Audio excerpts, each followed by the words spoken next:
Okay, thank you. All right, we'll call this meeting to order. Let's start with the flag salute. Allegiance to the flag of the United States of America and to the republic for which it stands, one nation, under God, indivisible, with liberty and justice for all. Laura, may we have a roll call, please? Yes, Director Sisenya, I'm here. Director Cross, Here. Director Hubbard, Here. Vice President Fourcroy, President Womack. Present. Okay, so we are doing a closed session conference with real property negotiator pursuant to code 54956.8 regarding Sunnyside Elementary School site. Do we have any public comments? If you're online and you want to make a comment, please raise your hand. There's no public comment online. Okay, we'll adjourn to closed session. Okay.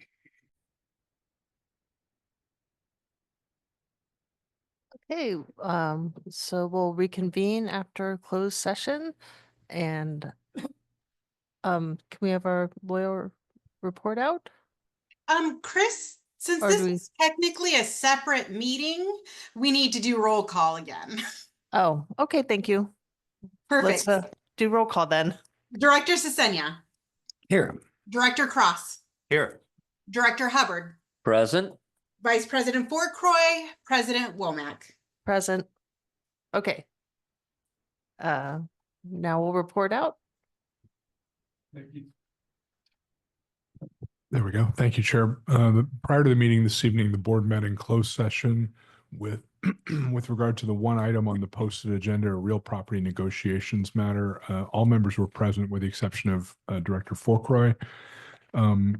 The board took a report from staff and unanimously gave direction to send a letter of interest to the San Luis Coastal School District in response to the notice of availability for the Sunnyside School property. It is a letter of interest only. Thank you. Do we open this up for public comment? No, there was an availability for public comment prior to the closed session. Okay, all right. So we will start with our public safety reports. Do we have a, We don't have anything except the written from the fire department tonight. okay? And do we have the sheriff? They are not online, but CHP is. All right, let's start with the CHP then.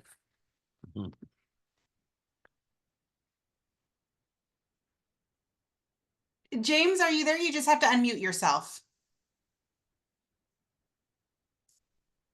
Ferguson. I see him here, but he's not unmuting himself. He might have stepped away. Maybe he wasn't expecting to go first. Oh, he just unmuted himself. He should be available now. Okay, There we good. go. Yeah. James?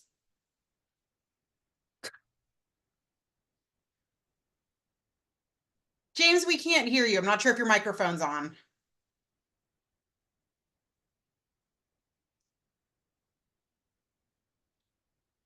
Director Womack, I'll let you decide how to proceed. Okay, I guess we'll move on, but if we hear from James, we'll loop back. Does that sound like a good plan? Sounds good. Good. Yeah. All right, so general action items, water rate analysis, decision points and assumptions. So I think we'll have a presentation from General Manager Munns. Yes, you will. Give me 1 second here.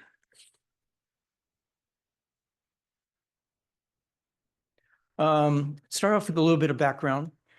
Since 2018, the board's philosophy has been to do smaller incremental rate increases, which is more desirable than the large ones, obviously. And so we try to do these every 3 years, or at least analyze them every 3 years to see what is needed.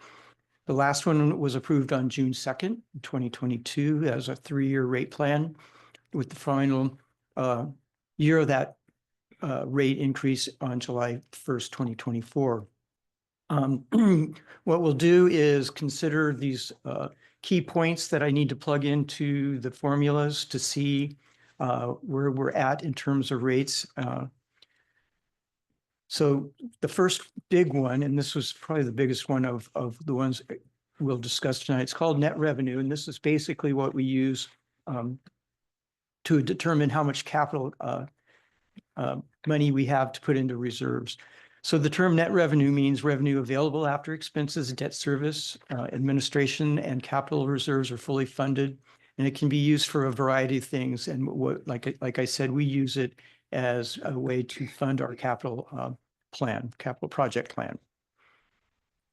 The last rate increase, we had $800,000 as our goal. Again, that was our goal.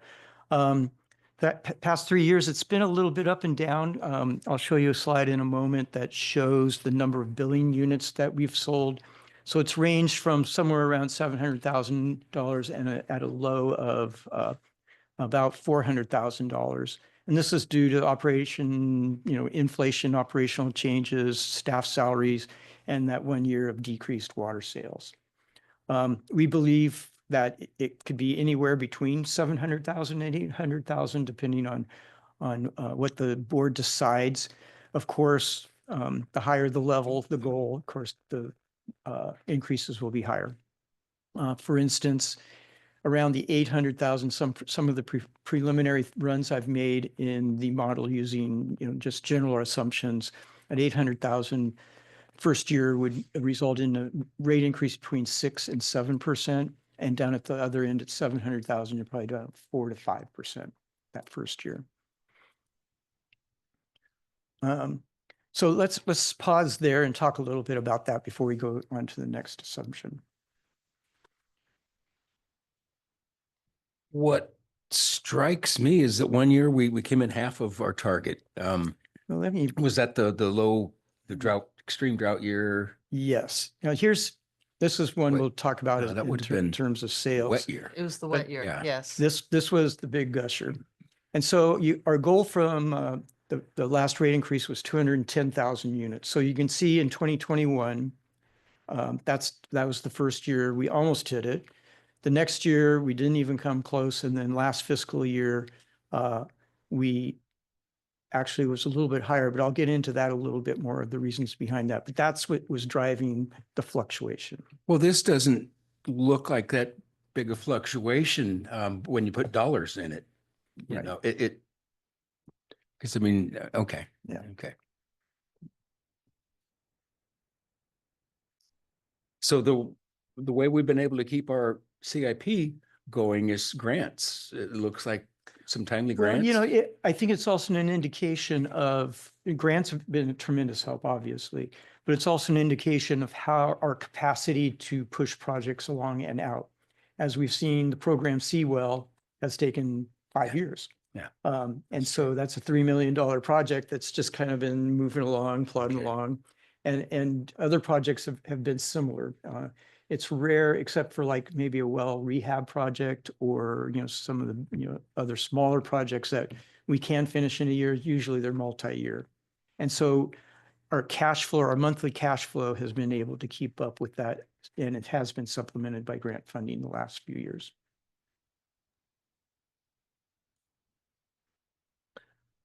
So do you think we'd be okay if we target the $700,000 range, or is that a problem because we were targeting 800 and we kind of fell short of that? We don't want to fall short. My gut feeling is that's maybe a little too low. That 700 is too low. Yeah. And what I can do at the next meeting is have some runs through the model to show you what it does. I would lean towards 750. I don't know if we need the 800.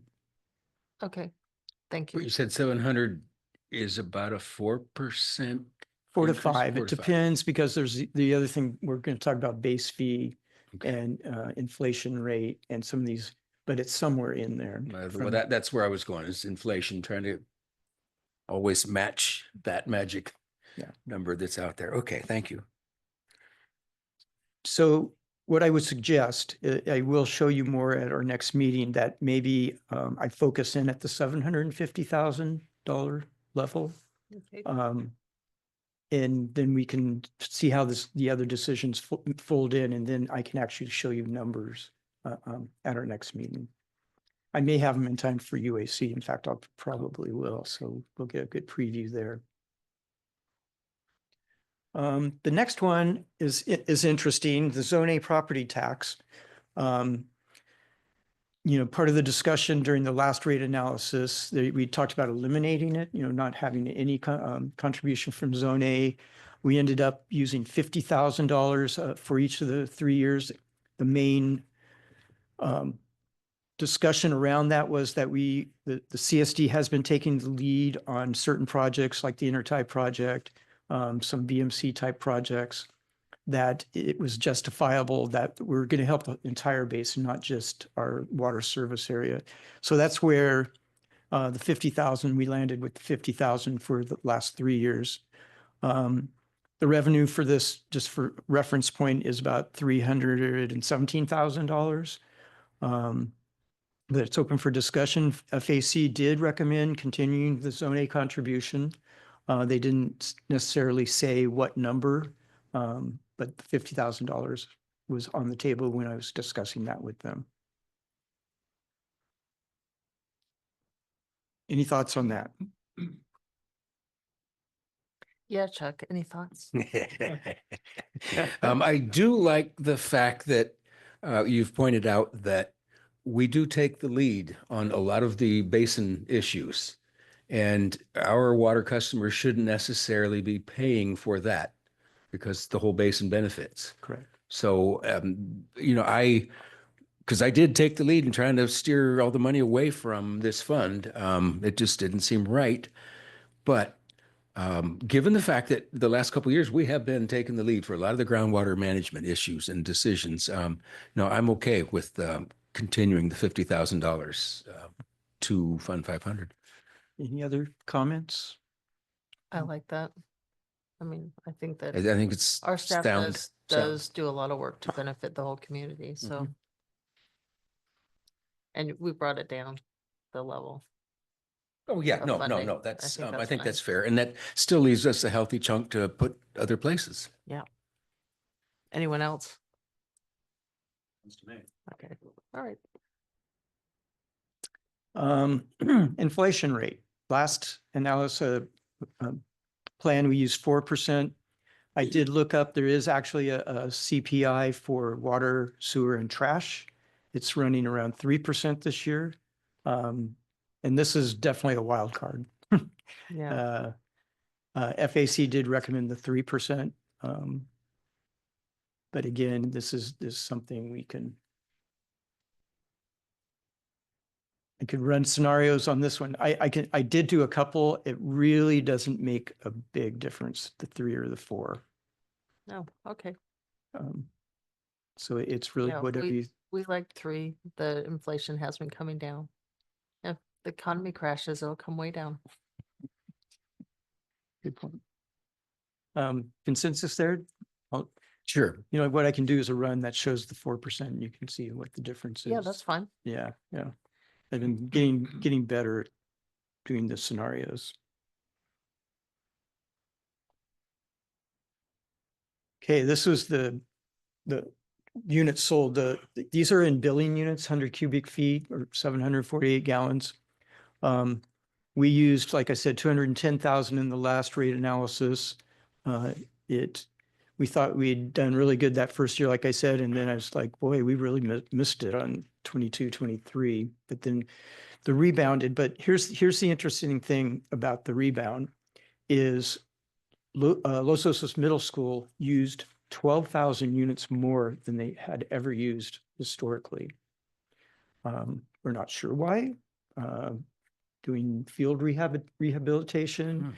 For some reason, they'd been using about a little over 15,000 units a year, and it went up to 27,000. So we feel that using 200,000 would be a better number. Especially with that 191, the only influence there was weather.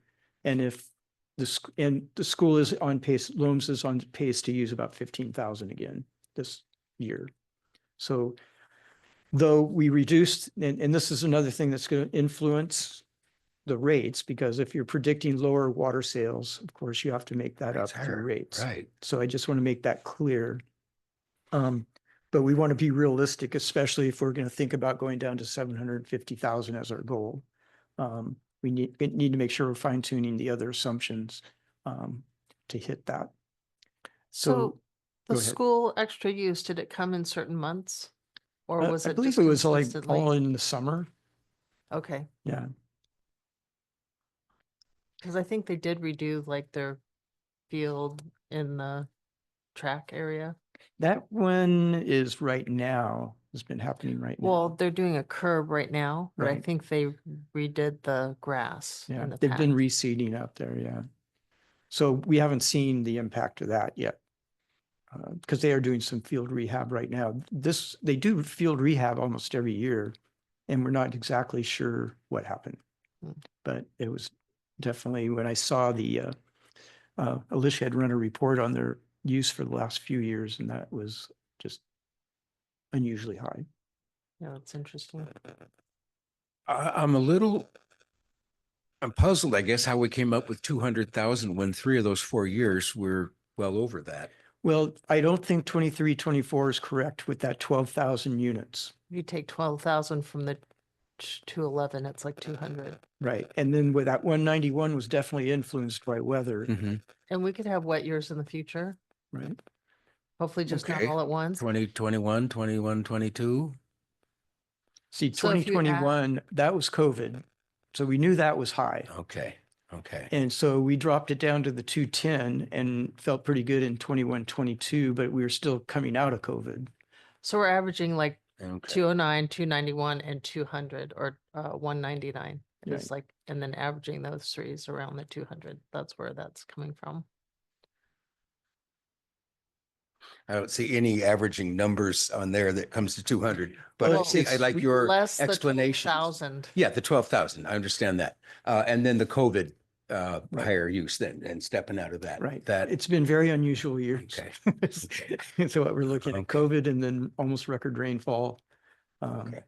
You know, if it, And then if we're, unusual water use by one customer. and if we're wrong, then future rate increases, we can just pause. Right. You know, Sure. Oh, if it- absolutely. Yeah. I think like we're more We've scared demonstrated to that we've done that before. add not enough Not enough. funds. Okay. Well, I mean, that gets me to why just 200,000. I want to make sure that. Yeah, it was at 12,000 Okay. that the middle Yeah, school it's uses basically- is And then, yeah, unusual. you just explained that. Right. Yeah, Yeah. I'm good. And 23, 24 was a average year rainfall wise. Mm. So are we comfortable at 200? Yes. I like it. Okay. Mhm.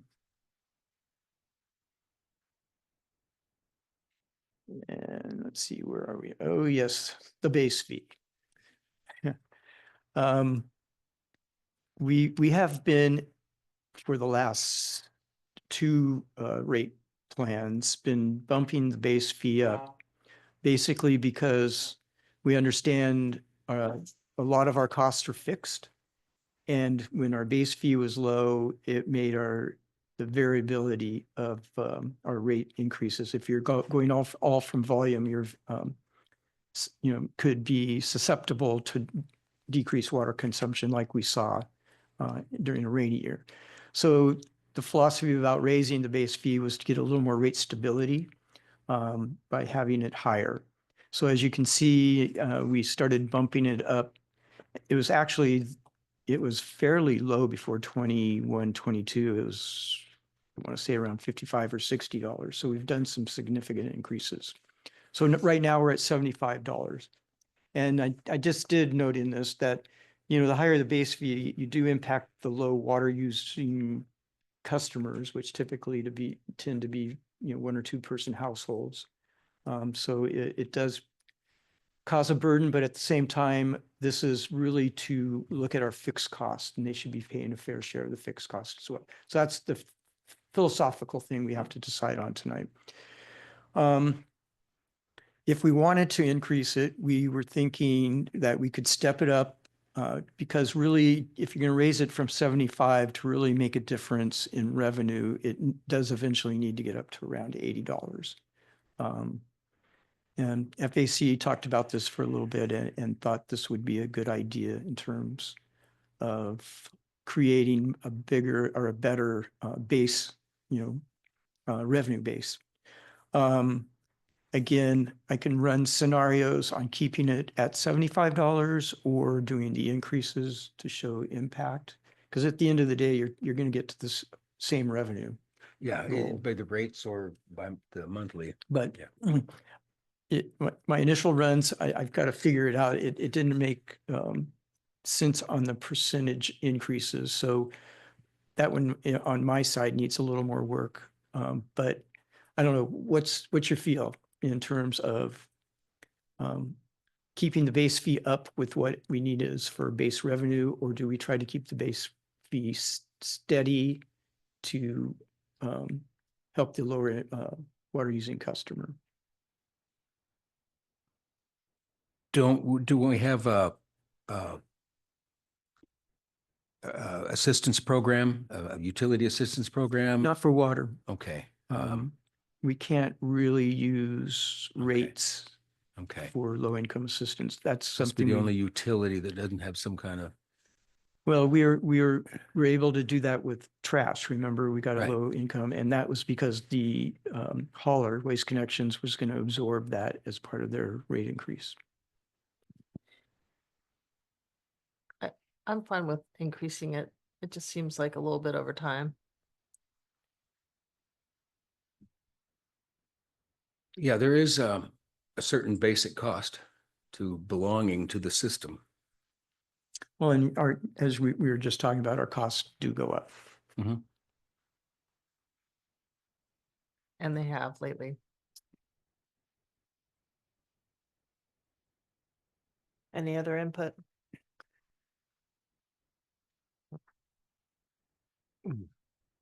Guess I'm not a fan of raising costs ever, but if just the general cost existing goes up as well, I suppose it is a prudent idea to continue to go up as distasteful as it may seem. Well, We have to pay what it costs to purvey. Yeah, we want to keep the water flowing. We have to do and that. Keep you're it absolutely clean, right. Keep it flowing. We I have don't want really, to pay more than it costs to purvey, No. but we have to pay what it costs to purvey Mhm. and to keep our system Infrastructure. functioning. and So I we're have- talking net zero basically to keep the rates up. So we're not in the hole, but yet we're not in surplus either.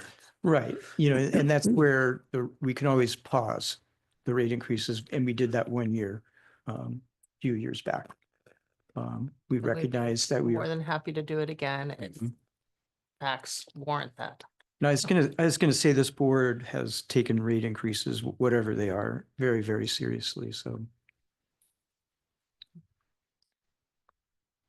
Okay, So we'll go with increasing, and then I'll provide numbers for what that looks like. all right. Sounds good. Okay, those were the questions. Any other questions that you may have? Otherwise, we'll run with what we've got tonight, and I look forward to bringing back a lot more information next month. Yeah, that'll be the fun one. All right, let's open this agenda item for public comment. If you're online, please raise your hand, and if you're in the boardroom, please come to the podium. Oh, turn that on. Richard Margetson. The base fee, I absolutely agree with increasing it slightly. When we started this 5 or 6 rate studies ago, the base fee was bringing in about 25-26% of revenue. And right now we're at about 40. So that you're building in that stability. And if you're concerned about the number of units that may be sold, sometimes that's compensated by having the base fee increase a little bit. That may make up for some of the other I just want it on the record. I think I'm the only one in disagreement on this, but I think the inflation rate's at least 4, with what's coming down the road. And if there's an issue at some point, with revenue, we did establish years ago a rate stabilization reserve, and there's 158,000. We haven't pulled from it yet. So if times are tough on the community or times are tough on rates, we could pull from that to compensate for a larger increase down the road or no increase or whatever. So other than that, that's it. Thank you. Anyone online, Laura? There's no public comment online, and Officer Ferguson is ready to do his report when we're finished with this agenda item. Oh, okay. So you were gonna, next time we look at this, look at the 3% and the 4% inflation rate. Yeah, I'll show an example Okay, okay. of what that looks like. Yeah, that'd be good. Okay. So I think we're done with this. Yes. You have what you need? Yes. All right, Perfect. and what's our report? Oh, we're going back to California Highway Patrol. Yes. All right, we're glad to have you. Go ahead. We can see you, but we can't hear you. You need to unmute yourself.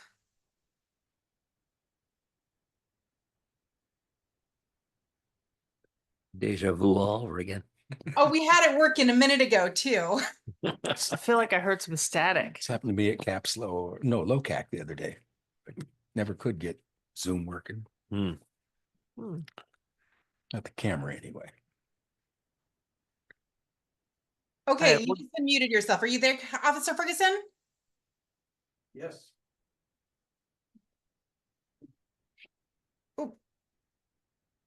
Can you guys hear him?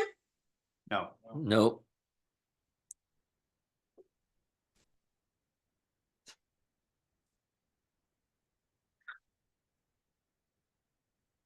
Technical difficulties. We need Garrett Morris in the corner there saying, and now the news for. Can he call in? Laura? I think he's actually possibly attempting to do that. Okay, all right, we'll give him another minute then. Oh, he just logged off. Okay. I Okay. think technical difficulties got to be too much. Okay, well, thank you for trying. All right, agenda item 3B, consider nominations for IWMA Special District Representative and LAFCO Special District seat. And I think LAFCO, we have 2 seats. Yes, I'll just go through this really quick for both of them, just for the general public. For the IWMA, that's the Integrated Waste Management Authority. On February 18th, we received an election packet for 1 vacant seat as special district representative seat, and 2 nominations were received. The candidates are Robert Inns from Cayuga Sanitary District and Naveed Fardanish from Templeton Community Services District. We did include the resumes for both candidates, and might as well just take a quick look at LAFCO. And coinciding on February 19th, we received a similar request from LAFCO for 2 different seats. One is for a term through December 26, and one is for a term through December 2028. And again, we had for the 2026 term, there's 3 candidates. And for the 2028, 2, and we have the same 2 candidates for the 2028. So with that, hopefully the board's had a chance to review the resumes and are ready to make a cast a ballot or vote for it. And I did notice that Naveed is on Zoom. So Oh, when we get to public comment, if the board wants to discuss, we can go to public comment and then we can have him join us. okay, so do you have any discussion? Did you have a feeling as to which of these positions really affects us more, the district, the LAFCO spot or the IWMA? I would say IWMA, I Okay. mean, because we are a member of that organization and they are actively pursuing our interests in solid waste management. Yeah, we're not at LAFCO. We haven't really changed much around here. Not much, you know, it's an important body. Yes, and absolutely. But in terms of impacts on our district, IWMA Okay. definitely. And of course, you know, LAFCO, we had Marshall, Yes. who was on that for quite a few years. And so we were briefed from him if there was anything that would impact us.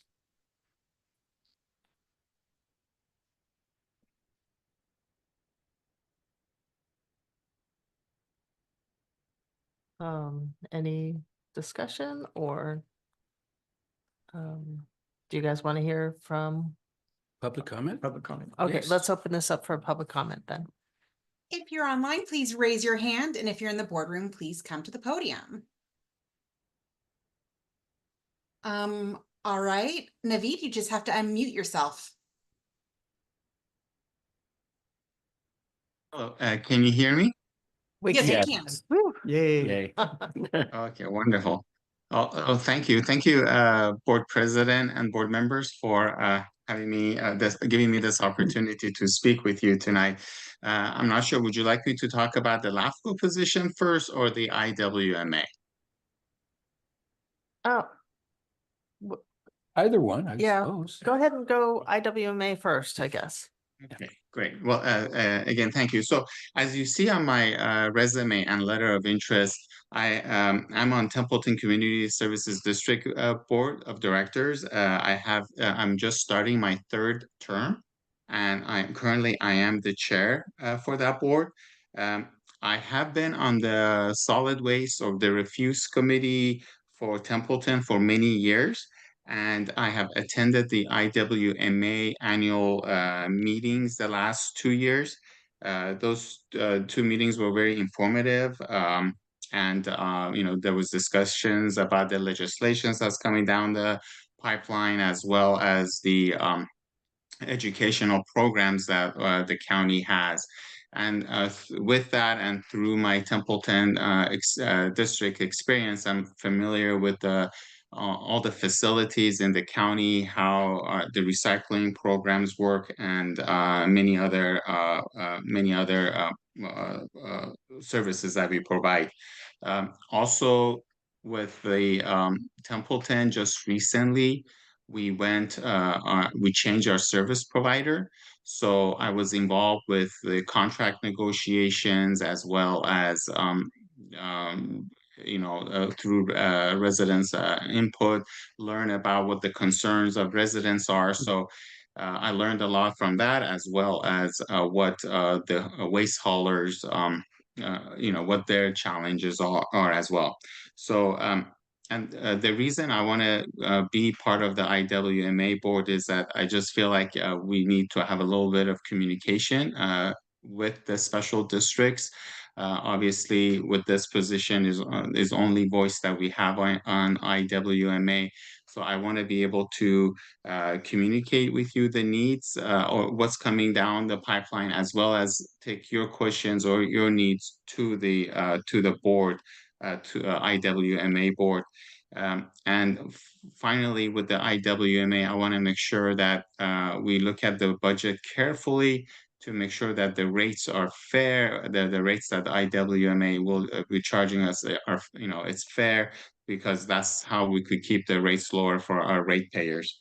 I always go prepared to my meetings, well prepared. I ask questions and work collaboratively with others. So I hope I have your support, and I know I'll work hard on your behalf. Thanks, Naveed. And then did you want to talk about LAFCO briefly? Sure. Yes, sure. So with LAFCO, just a couple of things that I want to talk to you a little bit about is that with the Templeton Community Services District, as you know, that's we have jurisdiction over fire department. We have jurisdiction over Parks and Rec, water, and wastewater, as well as lighting and drainage. So I am familiar with a lot of the needs that the districts, special districts have.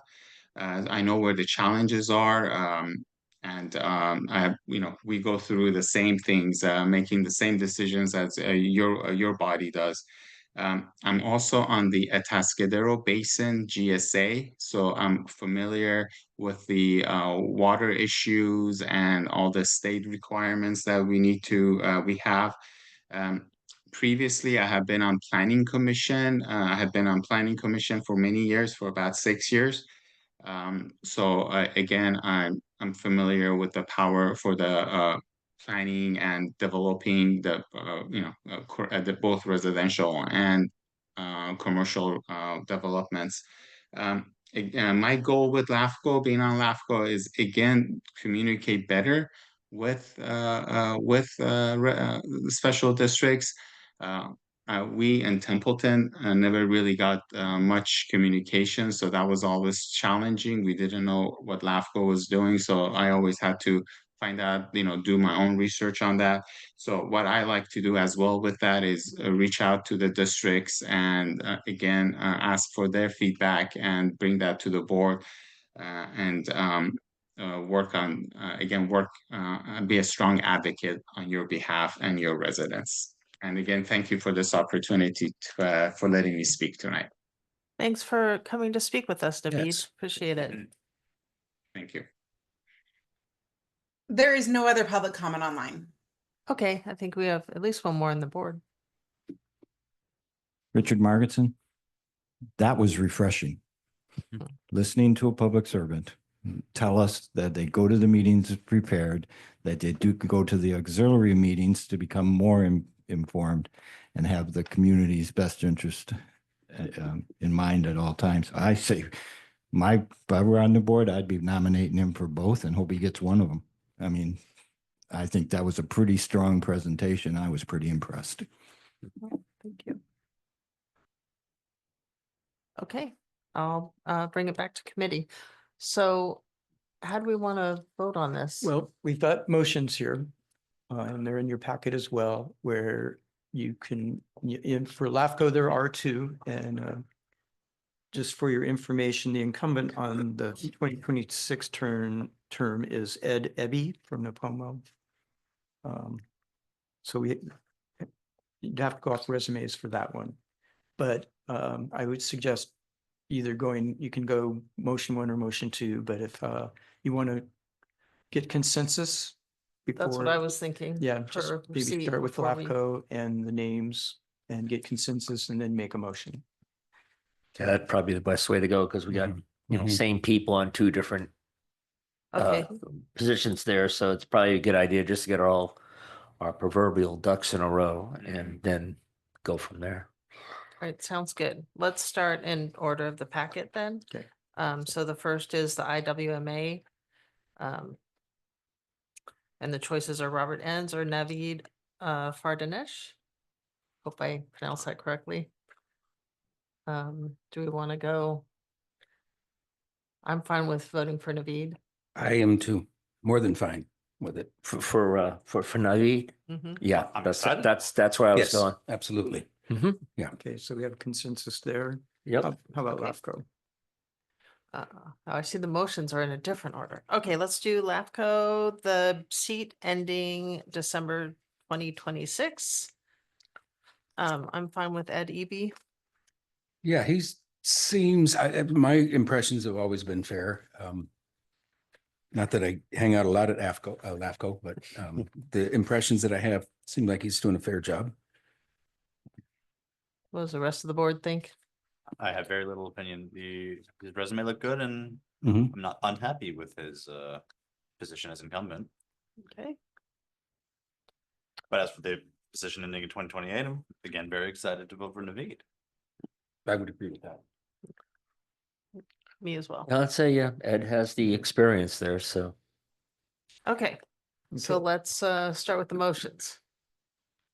All right, I will move that the board cast votes for Ed for the LAFCO seat term through December 2026 and Naveed for the LAFCO seat term through December 2028 and direct staff to submit the official ballot documents to LAFCO. I thought we were gonna do Naveed for the IWMA. That's motion 2. Oh, Yeah. okay, I see. Okay, gotcha. So we need a second. I'll second that. All in favor? Aye. Aye. Aye. All right, now motion 2. Oh, I move that the board cast a vote for Mr. Fardanesh for the IWMA Special District Representative seat and direct staff to submit the official ballot documents to IWMA. I'll second that. All in favor? Aye. Aye. Okay, Great, thank you. thank you. Thank you, Mr. Fardanesh. Yes. Yes, it was very nice Yeah, having stepping him up come and- speak. Let's open this up for public comments for items not on the agenda. If you're online, please raise your hand and in the boardroom, come to the podium. There's no public comment online. Okay, all right, I'll bring it back to the board then.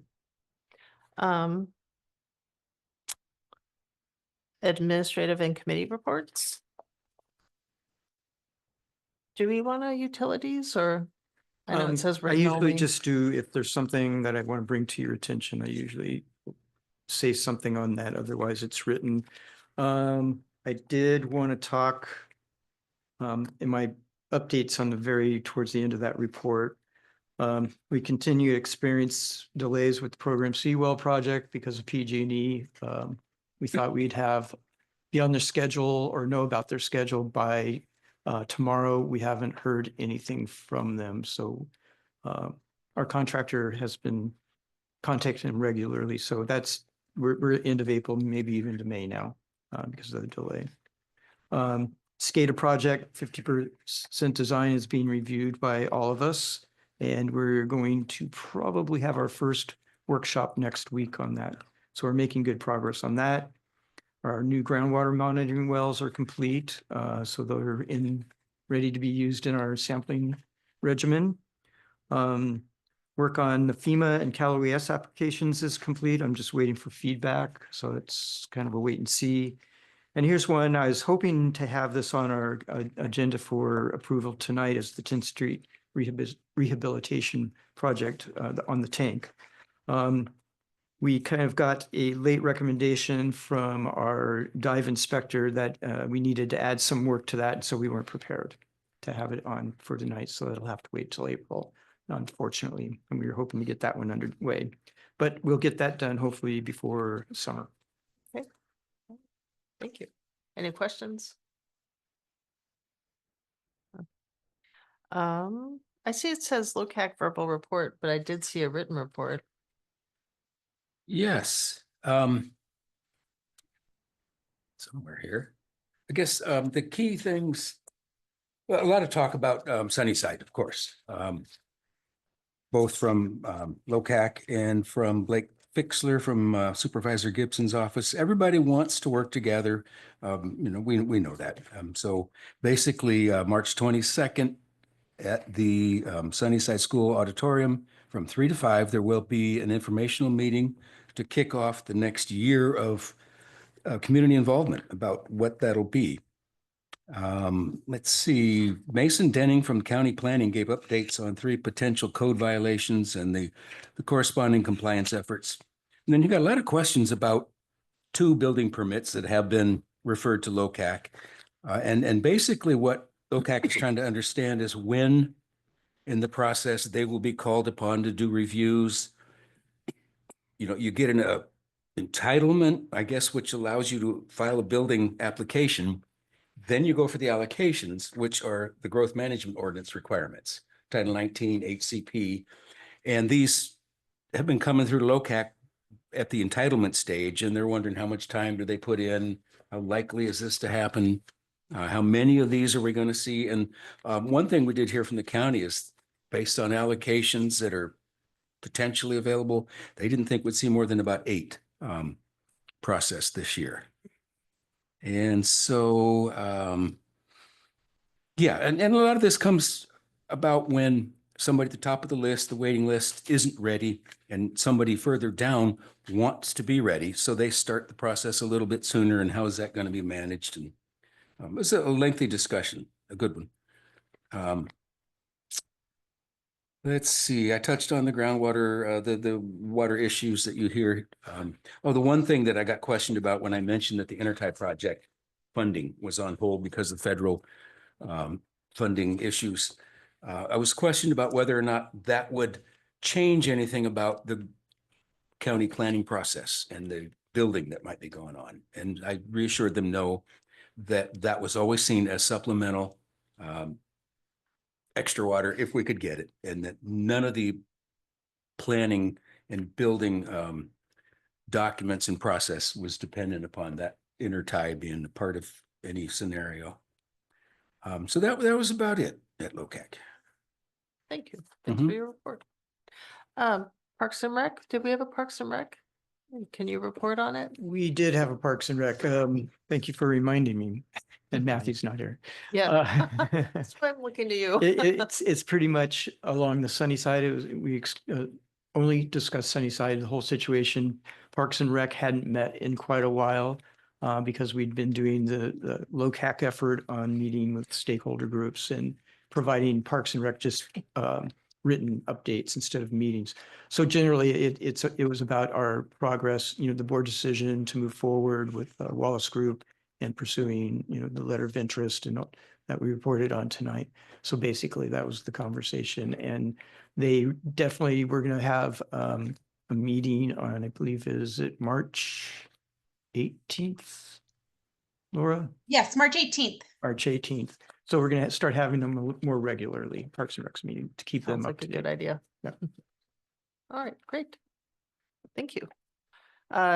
You have anything for Utilities Advisory Committee? The only thing out of the ordinary from last month's meeting was the mid-year budget adjustment review and updated CIP list and information about that. And we'll proceed the next month or two with that, I guess. Sounds good. And FAC, I think we already previously heard the kind of the opinions the FAC had on the decision points and assumptions, so I won't reiterate that. And they recommended approval of the warrant register and receiving and filing the financial reports. And I don't think there's anything else extra special. So it's finance. Any questions? Okay, moving along. Oh, ESAC. I forgot. I have to do that. What did we talk about? Well, we did talk about mid-year budget, and we got into the discussion about the contract negotiations and things that expenses that may be added on and coming up, and talked about how the cost of CAL FIRE Schedule A is increasing. So I had some percentages on that and kind of painting the picture that, we're trying to finish the emergency services strategic plan, and the financial piece is a big part of that. Again, so we can look out 5 to 10 years to see where we're going to be that financially mainly, and then what will we be doing and as part of that plan, which is really focused on the fire station and also, the other staffing and things that were in the standard to cover. Thank you. Yeah, I had to remember too on that. What's one. that? I had to remember on that one too. Okay, and Basin Management Committee. Did not meet this past month, All right, then no report needed. but come to the next one because I'm hoping we'll get maybe a peek from the transient model It's our numbers. hope. Okay. Oh, that'll be a good one. March 19th. Okay. Do we have any directors' announcements of district and community interest and reports on attendance at public meetings, training programs, conferences, and seminars? Nope. I did go with Ron to meet with some of the stakeholders at Sunnyside to see what they wanted. And they definitely felt like the community would be in support of purchasing Sunnyside. I mean, I think we'll have the town hall and Yeah, let's Little make sure Osos will we speak. reiterate the town hall on March 22nd from Yes. 3 to 5 at Sunnyside Auditorium. That will be very important. So they expressed to our engineers what they wanted. Oh, we met with the Wallace people too. Okay, Mhm. good, Mhm. good. And is it the Waldorf School? Mhm. That we had a couple representatives from there too. So they would like an administration room in addition to the classrooms they already have. So Does that mean an additional room needs to be built, or they just want to occupy they additional want to space? up there? occupy it. They Oh, said They there's want one- additional classroom space as well. yeah, yeah, okay, that are available. I mean, they're up there. Okay, well, that's good news. they said it was available, but that the Well, school district didn't want to give it to them. yeah, right, yeah. But then they didn't realize that Don't they have a notice to vacate by June 30th? I thought they'd been given that of the occupants up there, and because they're Well, and Yeah. because of the changing dynamic that may. right, yeah, that'll change. That'll absolutely change based on tonight and as we step through this. Yeah. But yeah, they're in a tenuous position. yes, well, Yeah. they would like. And we want to stay. make them feel better. We can. Is the Waldorf the same thing as the stepping Wishing stone? well, Or they wishing get well. you wishing well, and then you get stepping Oh, stones too. Right. I'm just coming up to speed. Two different, Yeah, two different. but they're stepping- both there at Sunnyside. Yeah, and my understanding, Stepping Stone has found a place to move to. So Oh, okay. Any other? Did anyone else attend Does, anything? does the online training, like I did both the sexual harassment one online, and I also did the Oh, well, it's the- true. the Training Bra- the programs, I Brown guess. Act one too, or had to do with conflict of interest. Yeah, Yeah. that one. So I did. That is good, and The- it is, yes, you should. I did. report I, it, I and did those too. and then you Okay, I got remind a the rest report on of that us too. I that did we that needed. too. Oh, you did. Okay, good. Wait, you haven't? I haven't done it yet. Oh, you didn't. Then you get a message from Laura every now and then, don't you? Every week. What's that? I did those too, so you're the. Oh, so I'm the only one. Oh, Okay, Laura. understood. We don't know about Matt, so. Oh, that's true. Okay, I don't think we have any previously asked questions. No. Does anyone want to pull any administrative or committee? Anything from the consent agenda? No. No. Okay, let's take public comment for items on the administrative and committee reports and the consent agenda. If you're online, please raise your hand and in the boardroom, come to the podium. There's no public comment online. Okay. Yeah. We'll bring it back to the board. We don't have a slide for the recommendation here. That's why, that's Matthew, how I cheat. Yeah, Matthew usually does it. I move to approve, let's see, we'll try this, that we accept the and file the committee and administrative reports and approve the consent agenda. I will second that. All right, all in favor? Or Aye. wait, do we have anything we need to do roll call? No. Not today. All in favor? Aye. Okay, and, On to the highlight of the evening. well, I think we're We are gonna postpone the Postponing Brown Act Brown Act training. tonight, so get to go home a little bit early. So that's Quiet in gonna the be, audience, please. that's gonna be in addition to what we've done online, the Brown Act? Yes. training? Brown Okay. Act training's a little different from. Okay. Yeah. I know they mentioned the Brown Act training, or the Brown Act and that. We'll have that next month. Yes. Alrighty. It's, we're not supposed to meet outside of the board meetings like a majority of us and make decisions without the public. Yeah, present. discussing business. That's Right, It's basically It is. the bottom line. Yeah, you can hang out, but Yeah. don't talk business. Right. Okay. All right, do we have any closing board comments? March 22nd, 3 to 5, Sunnyside Auditorium. It's important. We need to hear from the community and we need to hear it all the way through the next year. And we will be putting notices up Yes. everywhere. Yeah, with the everywhere. survey, the QR code will be on the flyers that you see out there. So participate in that survey because this is a community led event or it won't happen. All right, thank you, good one. All right, well, I thank the board for their participation and for the public that came to speak to us, and I will adjourn the meeting. Thanks, everyone. Thanks, council, for the letter.